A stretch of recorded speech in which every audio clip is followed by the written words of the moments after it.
పంటల అభివృద్ధి శ్రీకృష్ణుడు దొడ్డు పెట్టేవాడు శ్రీకృష్ణుడు, దాన్ని బహిష్కర్త చేయించేవాడు కూడా రెండు శ్రీకృష్ణుడే.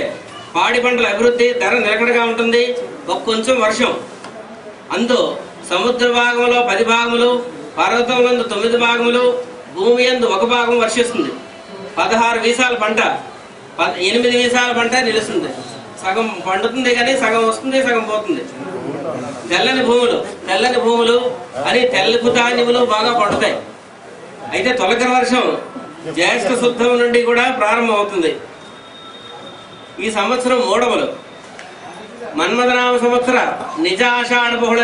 ఈ సంవత్సరం ఆషాఢ మాసాలు 2 వచ్చాయి. అంటే ముందు అధిక మాసం, తర్వాత నిజమాసం. నిజాషాఢ బహుళ చతుర్దశి గురువారం అనగా 13/8/2015 పగలు 3:23 గురుమూఢం ప్రారంభమవుతున్నది. అది శ్రావణ బహుళ ఏకాదశి వరకు 9/9/2015 వరకు రాత్రి 9:46 సమాప్తం అవుతున్నది. శుద్ధ పౌర్ణమి మే 4 లగాయితు దినకత్తిళ్ళు. తర్వాత 11/5/2015 మే 11 నుంచి నిజకత్తిళ్ళు ప్రారంభం. తర్వాత పుష్కరాలు. ఈ సంవత్సరం అధికాషాఢ బహుళ త్రయోదశి అంటే 14/7/2015 మంగళవారం నాడు ఉదయం 6:26 గోదావరి పుష్కరాలు ప్రారంభం అవుతున్నాయి. అవి 12 రోజులు ఉంటాయి.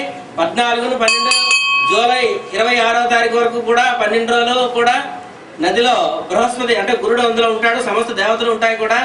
ఆ స్నానములు దానములు అన్ని కూడా చేయడానికి చాలా ప్రశస్తమైనటువంటి ఆ 12 రోజులు కూడా. నది సాయంత్రం 5:26 పడుతుంది. 7:15 వదులుతుంది. అంటే ఇంచుమించుగా 2 గంటల సేపు.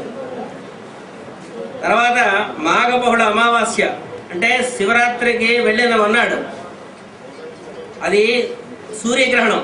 ఉదయం 5:40 పడుతుంది. 9 గంటలకు వదులుతుంది. 30వ తారీఖు